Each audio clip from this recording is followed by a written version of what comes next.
바람이 낡은 창문 틈새를 파고들어 벽에 걸린 달력 귀퉁이를 파르르 떨게 만들던 스산한 늦가을 저녁이었다. 42의 한지우는 서울 변두리 다세대 주택이 밀집한 동네의 좁은 방 안에서 홀로 끓인 라면으로 저녁을 대신하고 있었다. 희뿌연 김이 모락모락 피어오르는 라면 그릇 너머로 그녀의 고단했던 지난 세월이 어른거렸다. 20대 후반, 야심차게 뛰어들었던 온라인 쇼핑몰 사업은 믿었던 동업자의 배신으로 허무하게 막을 내렸고 그 쓰라린 실패의 여파는 남편과의 관계마저 차갑게 식게 만들어 결국 이혼이라는 마침표를 찍게 했다. 그 뒤로 그녀의 삶은 끝없는 빚의 굴레와 언제 끝날지 모르는 비정규직 생활의 연속이었다. 지금은 작은 중소기업 격리과에서 계약직으로 일하며 겨우 하루하루를 버텨내고 있었지만 마음 한구석의 공허함은 좀처럼 채워지지 않았다. 지우에게 유일한 위안이자 탈출구는 퇴근 후 스마트폰 화면 속에서 펼쳐지는 자신과는 다른 세상의 이야기들이었다.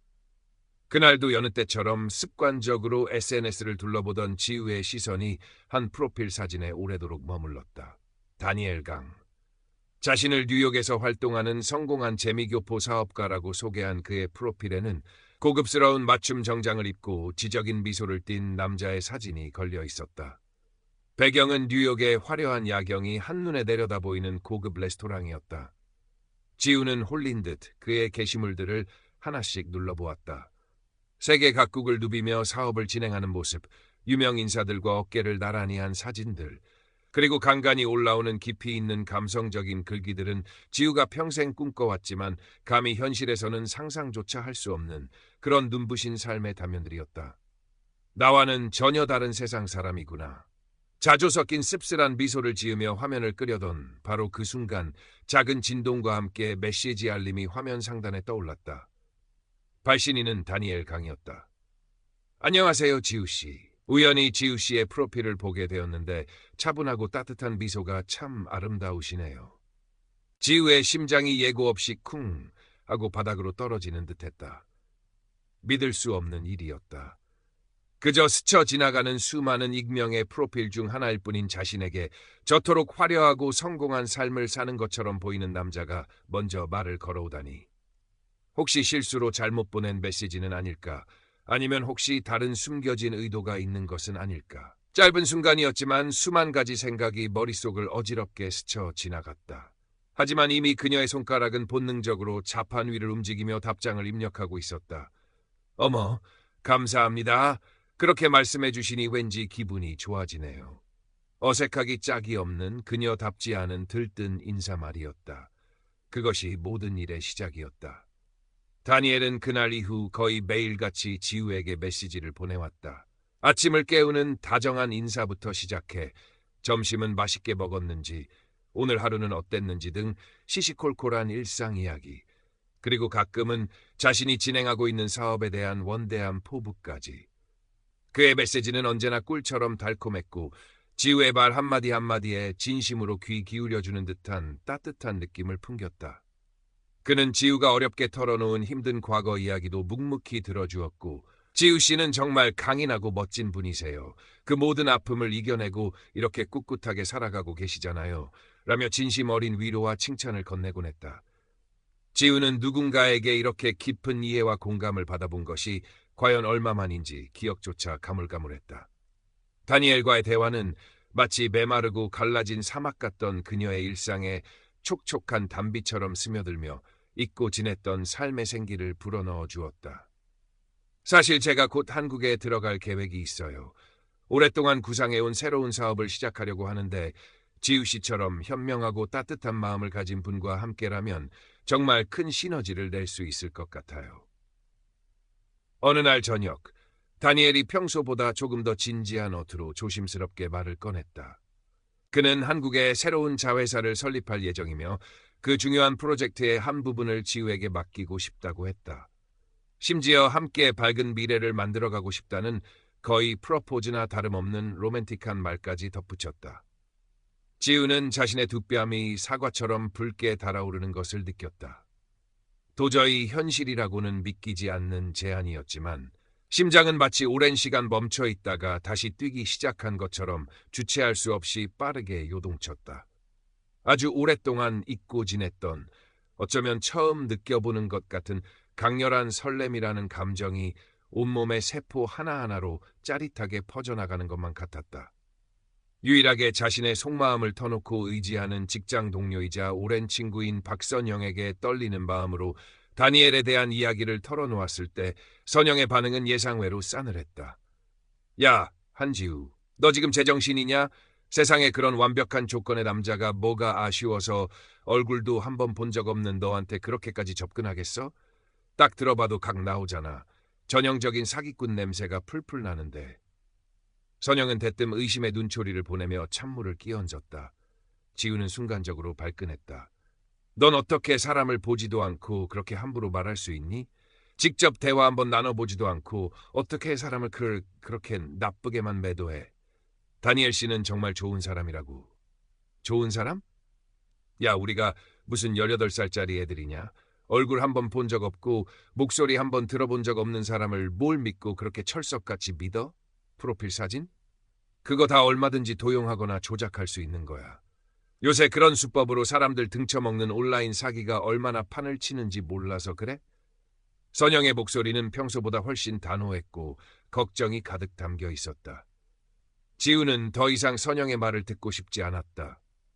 선영의 현실적인 지적들은 마치 자신의 오랜 꿈과 희망을 무참히 짓밟는 것처럼 느껴졌다. 선영이는 분명 내 행복을 질투하는 걸 거야. 아니면 너무 팍팍한 현실에 찌들어 로맨틱한 가능성 따위는 애초에 믿지 못하게 되어버린 거겠지. 지우는 애써 그렇게 생각하며 선영의 진심 어린 충고를 외면한 채 다니엘과의 관계에 더욱 깊숙이 빠져들었다. 얼마 지나지 않아 다니엘은 지우에게 조심스럽게 첫 번째 부탁을 해왔다.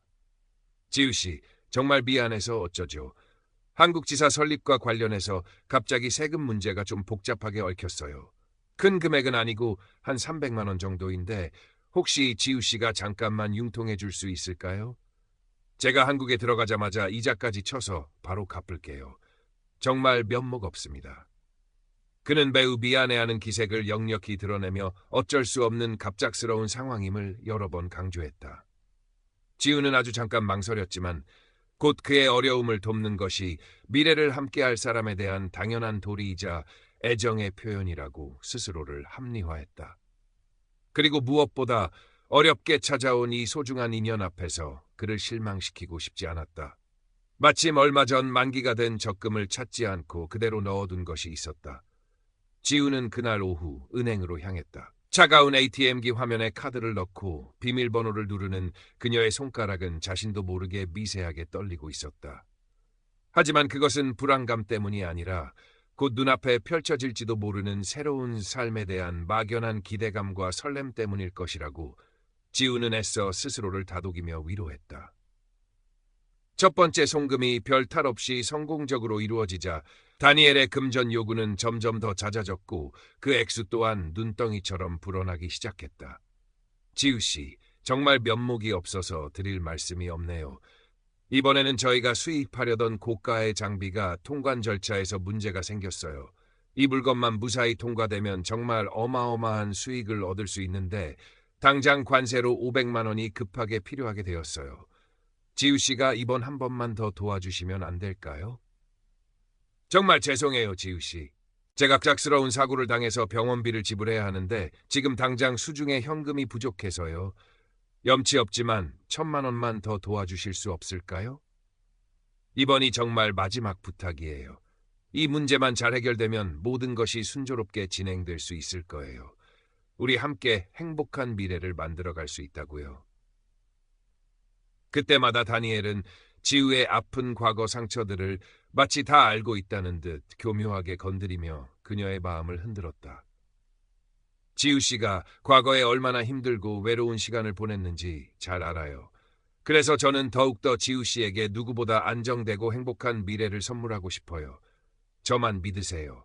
우리가 함께 이 작은 어려움들만 잘 헤쳐나간다면 우리는 정말 누구보다 행복해질 수 있을 거예요.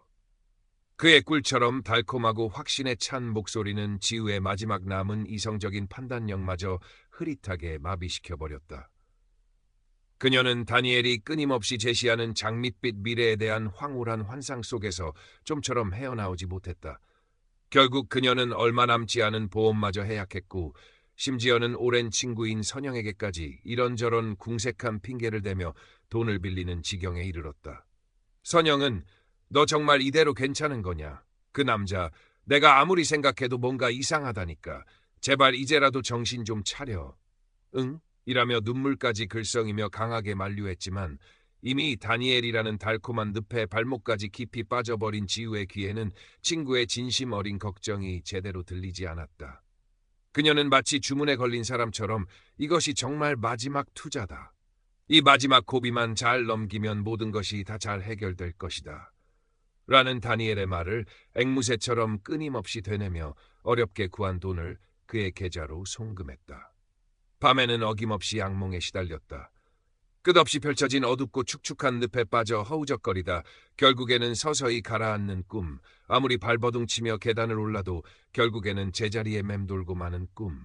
낮에는 애써 밝은 표정을 지으며 다니엘과의 행복한 미래를 상상하려 했지만 문득문득 이유 없이 엄습하는 싸늘한 불안감은 좀처럼 떨쳐낼 수가 없었다.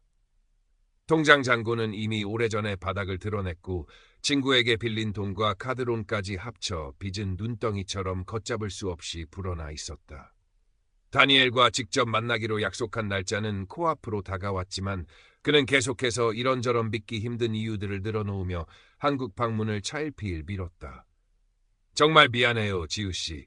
갑작스럽게 아주 중요한 해외 출장 일정이 잡혀서 도저히 일정을 변경할 수가 없게 되었어요. 조금만, 아주 조금만 더 기다려줄 수 있죠? 매일 밤 지우씨를 직접 만날 생각에 저도 너무나 설레고 기대되는데 중요한 회사 일이 자꾸만 제 발목을 잡네요. 정말 속상해요. 그의 목소리는 여전히 한없이 다정하고 부드러웠지만 지우는 어딘지 모르게 그 다정함 뒤에 숨겨진 차가운 공허함을 어렴풋이 느끼기 시작했다. 지우야, 너 그 남자랑 연락한 지 도대체 얼마나 됐다고 그랬지? 한 번도 직접 만나본 적도 없는 사람한테, 그것도 온라인에서 만난 사람한테 그렇게 큰 돈을 아무렇지도 않게 계속 보내는 게 상식적으로 말이 된다고 생각해? 어느 날 퇴근 후 보다 못한 선영이 심각한 표정으로 지우의 팔을 붙잡고 단도직입적으로 물었다. 내가 혹시나 해서 인터넷에서 좀 찾아봤는데 너랑 거의 똑같은 수법으로 사기당한 사람들 이야기가 정말 셀 수 없이 많더라. 제발 이제라도 정신 차리고 현실을 좀 제대로 봐. 지우는 순간 가슴이 철렁 내려앉는 것을 느꼈다. 하지만 애써 아무렇지도 않은 척 오히려 조금은 짜증 섞인 말투로 대꾸했다. 무슨 소리를 하는 거야. 다니엘 씨는 절대로 그런 사람 아니야. 그리고 너도 잘 알잖아. 내가 사람 보는 눈은 그래도 좀 있는 편이라는 거. 하지만 그녀의 목소리는 자신도 모르게 미세하게 떨리고 있었다. 사람 보는 눈? 그래서 예전에 그 동업자한테 그렇게 뒤통수 맞고 사업 말아먹고 결국에는 이혼까지 했니? 선영의 가시돋친 직설적인 말에 지우는 얼굴이 화끈거리며 피가 거꾸로 솟는 것 같았다. 너 지금 말이 너무 심한 거 아니야? 어떻게 친구한테 그런 식으로. 심한 게 아니라 틀린 말 한 거 없잖아. 내가 지금 너 걱정돼서 이러는 거 안 보여? 그 남자 프로필 사진 그거 진짜 그 사람 본인 사진 맞대? 요즘 세상에 남의 사진 도용해서 사기치는 놈들이 얼마나 많은데 한번 같이 확인해보자. 응? 믿져야 본전이잖아. 선영은 거의 반강제로 지우의 팔을 잡아 끌며 사무실 한쪽에 있는 컴퓨터 앞으로 데려갔다. 지우는 마지못해 떨리는 손으로 다니엘의 SNS 계정을 열었다. 선영은 마치 이런 일을 여러 번 해본 사람처럼 익숙하고 빠른 솜씨로 그의 프로필 사진을 복사해서 이미지 검색 엔진에 올려놓았다. 몇 초 뒤 화면에는 방금 전까지 지우가 그토록 굳게 믿었던 다니엘 강의 얼굴과 똑같은 사진들이 수백 개가 나타났다. 하지만 그 사진들의 출처는 전혀 다른 곳이었다. 한 번도 들어본 적 없는 해외 패션 모델의 개인 블로그, 어느 이름 모를 스톡 이미지 판매 사이트, 그 어디에도 다니엘 강이라는 이름 석자는 찾아볼 수 없었다. 지우의 눈앞이 순간적으로 캄캄해지면서 현기증이 몰려왔다. 온몸의 피가 싸늘하게 식는 것 같았고 손이 걷잡을 수 없이 부들부들 떨려왔다. 선영은 아무 말 없이 창백하게 굳어버린 지우의 어깨를 가만히 감싸 안았다. 지우야, 괜찮아. 이제라도 알았으니 된 거야. 너무 자책하지 마. 하지만 선영의 따뜻한 위로의 말도 지우의 귀에는 제대로 들리지 않았다. 머릿속이 마치 하얗게 타버린 재처럼 텅 비어버린 것 같았다. 지난 몇 달간 다니엘과 주고받았던 그 수많은 달콤한 메시지들, 밤늦도록 이어졌던 그의 다정한 목소리, 함께 그림을 그리듯 꿈꿨던 장밋빛 미래, 그 모든 것이 한순간의 물거품처럼 신기루처럼 흔적도 없이 사라져버렸다. 아니야.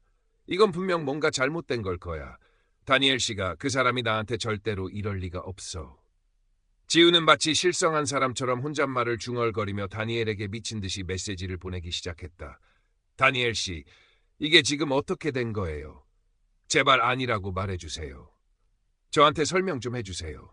제발. 하지만 그녀의 절박한 메시지에 대한 답장은 어디에서도 돌아오지 않았다. 몇 시간 뒤 간신히 연결된 전화통화에서 다니엘은 싸늘하고 냉소적인 전혀 다른 사람의 목소리로 짧게 말했다. 한지우 씨, 아직도 상황 파악이 잘 안 되시나 보네요. 당신처럼 외롭고 순진한 여자는 속여먹기가 정말 너무나도 쉽거든요. 그동안 덕분에 아주 즐거웠습니다. 전화는 일방적으로 그대로 뚝 하고 끊겼고 잠시 후 그의 SNS 계정은 마치 처음부터 존재하지 않았던 것처럼 모든 흔적도 없이 깨끗하게 사라져버렸다.